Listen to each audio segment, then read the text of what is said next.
Hello guys. Aakyat tayo sa puno guys. At nang makita natin yung view sa Dinagat Island, hawakan ko muna yung phone ko at aakyat na tayo.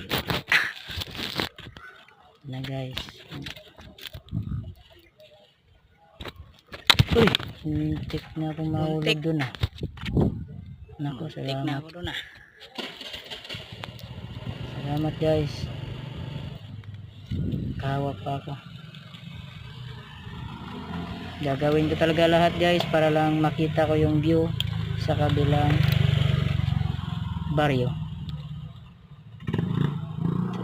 Salamat guys sa panood nitong video guys.